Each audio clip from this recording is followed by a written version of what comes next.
मई 2024 Bengaluru city के मर्थाहल्ली इलाके में रहने वाले रेड्डी परिवार के लिए खुशी का दौर चल रहा था।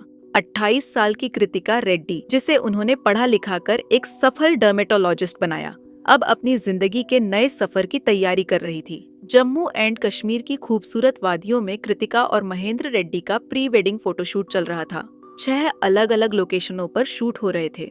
इन वीडियोस में दोनों का बॉन्ड, उनका भरोसा और उनका प्यार साफ दिखाई देता था। 26 मई 2024 को कृतिका और महेंद्र की शादी बड़े ही भव्य तरीके से हुई। ये शादी इतनी ग्रैंड थी कि पूरे शहर में इसकी चर्चा रही। बेटी की विदाई पर रेड्डी परिवार ने न सिर्फ करोड़ों रुपए खर्च किए, बल्कि 1500 स्क्वायर फीट का करीब 3 करोड़ का घर भी अपनी बेटी और दामाद को गिफ्ट किया। कृतिका का बैकग्राउंड बेहद मजबूत था। उसने बेंगलुरु से MBBS में टॉप किया, रायचूर से MD किया और डर्मेटोलॉजी में डिप्लोमा लेने के बाद विक्टोरिया हॉस्पिटल में डर्मेटो सर्जरी की फेलोशिप शुरू की। वह न सिर्फ एक बेहतरीन डॉक्टर थी, बल्कि स्वभाव से भी बेहद सॉफ्ट और ग्राउंडेड इंसान थी। इसी दौरान विक्टोरिया हॉस्पिटल में कॉमन फ्रेंड्स के जरिए उसकी मुलाकात डॉक्टर महेंद्र रेड्डी से हुई। महेंद्र रेड्डी एक वेल एस्टैब्लिश्ड फैमिली से था। वह जनरल मेडिसिन में MBBS और गैस्ट्रो सर्जरी में MS कर चुका था। उसके पिता श्रीनिवास रेड्डी मेडिकल शॉप चलाते थे। जुड़वा भाई नागेंद्र भी डॉक्टर था और बड़े भाई राघव रेड्डी की सर्जिकल डिस्ट्रीब्यूशन एजेंसी थी। कृतिका और महेंद्र की दोस्ती धीरे धीरे रिश्ते में बदली और बहुत कम समय में दोनों ने शादी का फैसला कर लिया। दोनों परिवार मिले, सब ने रिश्ता मंजूर किया और शादी तय हो गई। शादी के बाद कृतिका महेंद्र के माता पिता के साथ रहने लगी। वह घर और प्रोफेशन दोनों को बैलेंस कर रही थी।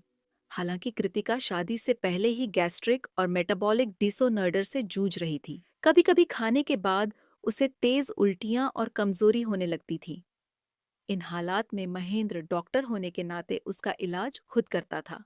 बाहर से सबको यही लगता था कि कृतिका को एक केयरिंग और जिम्मेदार पति मिला है। 2025 में कृतिका और महेंद्र ने साथ मिलकर एक नया क्लिनिक खोलने की योजना बनाई, स्किन एंड स्कैल्प। इसकी ओपनिंग डेट 4 मई 2025 तय हुई। यह वही क्लिनिक था जिसे कृतिका के पिता मुनि रेड्डी ने अपनी बेटी और दामाद के लिए सेटअप करवाया था। लेकिन इस नई शुरुआत से ठीक पहले हालात बदल गए। 21 अप्रैल 2025 को कृतिका को अचानक तेज पेट दर्द होने लगा। दर्द इतना ज्यादा था कि वह ठीक से खड़ी भी नहीं हो पा रही थी। महेंद्र ने उसे इंजेक्शन दिए और अगले दिन उसे उसके मायके छोड़ आया। 24 अप्रैल 2025 की सुबह करीब 7:30 पर कृतिका अपने कमरे में अनरिस्पॉन्सिव मिली। परिवार बिना समय गंवाए उसे कावेरी हॉस्पिटल ले गया, जहां डॉक्टरों ने उसे ब्रॉड डेड घोषित कर दिया। शुरुआत में यह मौत एक नॉर्मल डेथ लग रही थी, लेकिन कृतिका की बड़ी बहन निकिता को कुछ ठीक नहीं लगा। उन्होंने पोस्टमार्टम कराने पर जोर दिया। पुलिस ने अननेचुरल डेथ रिपोर्ट दर्ज की और बॉडी के सैंपल्स FSL भेजे गए। कुछ समय बाद आई पोस्टमार्टम रिपोर्ट में कुछ खास सामने नहीं आया।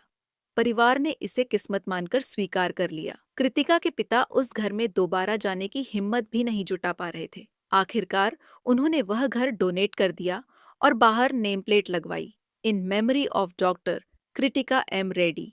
इधर महेंद्र रेड्डी का व्यवहार धीरे धीरे बदलने लगा। कृतिका की मौत के कुछ ही दिनों बाद उसने नया इंस्टाग्राम अकाउंट बनाया।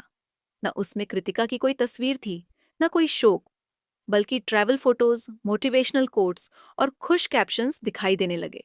5 महीने बाद गोवा की एक फोटो पर उसने लिखा, may be God is rewriting the best pages of my life. यही वो चीज थी जिसने कई सवाल खड़े किए। महीने बाद 13 अक्टूबर 2025 को आई FSL रिपोर्ट ने पूरी कहानी पलट दी। रिपोर्ट में कृतिका के शरीर में प्रोपोफॉल के ट्रेसेस पाए गए। ओवरडोज के कारण उसे रेस्पिरेटरी फेलियर हुआ और उसकी मौत हो गई थी। इसके बाद मुनि रेड्डी ने मर्थाहल्ली पुलिस स्टेशन में महेंद्र रेड्डी के खिलाफ FIR दर्ज करवाई। केस को मर्डर में बदला गया और 14 अक्टूबर 2025 को महेंद्र को उडुपी के मणिपाल से गिरफ्तार कर लिया गया। जांच में सामने आया कि महेंद्र ने पेंटोप्रेजोल के कवर में प्रोपोफॉल का इस्तेमाल किया। पुलिस ने उसके फोन और लैपटॉप से ऐसे मैसेज भी रिकवर किए जिनमें उसने लिखा था, I killed my wife for you. इसके साथ ही महेंद्र और उसके भाइयों पर पहले से चल रहे फ्रॉड और चीटिंग के मामलों की जानकारी भी सामने आई। ये साफ हो गया कि कृतिका की मौत कोई हादसा नहीं थी, बल्कि एक सोची समझी साजिश थी। जिस इंसान पर कृतिका ने सबसे ज्यादा भरोसा किया, उसी ने उसी भरोसे को उसकी मौत का हथियार बना दिया। शादी परफेक्शन की गारंटी नहीं होती, यह जिम्मेदारी होती है बीमारी में साथ खड़े रहने की। लेकिन इस केस में बीमारी को कमजोरी और प्यार को बोझ समझा गया। यह था डॉक्टर कृतिका रेड्डी का मर्डर केस। तो मुझे कमेंट में जरूर बताना आप इस केस के बारे में क्या सोचते हो, और अगर वीडियो पसंद आए तो वीडियो को लाइक कर देना और चैनल को भी सब्सक्राइब कर देना।